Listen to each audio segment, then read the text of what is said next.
आज़ादी के बाद बिहार में हुए चुनाव में ये सबसे ज़्यादा वोटिंग परसेंटेज है। ये दो बातों को दिखाता है। पहला कि जो बात हम लोग पिछले कई महीनों से, बल्कि मैं 1-2 साल से कह रहा हूँ कि बिहार में 60% से ज़्यादा जनता बदलाव चाहती है और पिछले 25-30 साल से जो राजनीतिक विकल्प के अभाव में एक तरह से धीरे धीरे राजनीति को लेकर, चुनाव को लेकर उदासीनता बन गई थी, विकल्प नहीं था लोगों के पास। अब जनसुराज के आने से उनको एक नया विकल्प मिला है और बढ़ा हुआ जो वोटिंग परसेंटेज है वो दो बातों को दिखाता है। एक कि लोगों को एक नए विकल्प को देखकर उत्साह रहा है और बड़े पैमाने पर वोटिंग हुई है, बदलाव के लिए वोटिंग हुई है।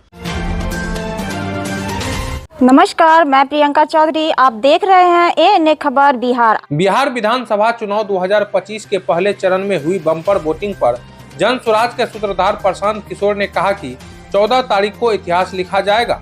जनता नए विकल्प को लेकर उत्साह में है और प्रवासी मजदूरों ने बड़े पैमाने पर वोटिंग की है। वहीं इस चुनाव में एक्स फैक्टर है।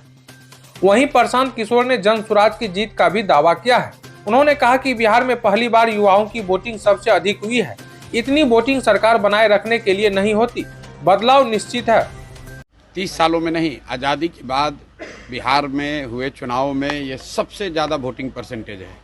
ये दो बातों को दिखाता है। पहला कि जो बात हम लोग पिछले कई महीनों से, बल्कि मैं 1-2 साल से कह रहा हूँ कि बिहार में 60% से ज़्यादा जनता बदलाव चाहती है और पिछले 25-30 साल से जो राजनीतिक विकल्प के अभाव में एक तरह से धीरे धीरे राजनीति को लेकर, चुनाव को लेकर उदासीनता बन गई थी, विकल्प नहीं था लोगों के पास। अब जनसुराज के आने से उनको एक नया विकल्प मिला है और बढ़ा हुआ जो वोटिंग परसेंटेज है वो दो बातों को दिखाता है। एक कि लोगों को एक नए विकल्प को देखकर उत्साह रहा है और बड़े पैमाने पर वोटिंग हुई है, बदलाव के लिए वोटिंग हुई है। और दूसरी बात, जो बड़े प्रवासी मजदूर हैं जो बहुत बड़ी संख्या में छठ के बाद रुके हुए हैं, उन्होंने अपना और अपने परिजनों का, अपने मित्रों का जो वोट कराया है उसने सबको सरप्राइज किया है। और जितने लोग ये बैठे हुए थे कि महिलाओं को 10,000 पैसा मिल गया और उसी से हम लोग जीत जाएंगे, इन चुनाव में महिलाएं तो हैं ही, लेकिन महिलाओं से बढ़कर प्रवासी मजदूर एक्स फैक्टर है। इस चुनाव का एक्स फैक्टर प्रवासी मजदूर हैं। वो क्या कर रहे हैं, वो अपने दोस्तों, मित्रों, परिवार वालों से कैसे वोट करा रहे हैं, इसी से बिहार का चुनाव तय होगा। आप मुझे जितने पत्रकार लोग हैं ये बताइए कि किसी मीडिया चैनल ने, किसी पत्रकार ने, किसी राजनीतिक विशेषज्ञ ने, किसी पार्टी ने अगर ये कहा हो, किसी नेता ने कहा हो कि बिहार में इस बार अप्रत्याशित वोटिंग होने वाली है? किसी ने नहीं कहा है। और ऐसा नहीं है कि महिलाओं का वोटिंग ज़्यादा हुआ है।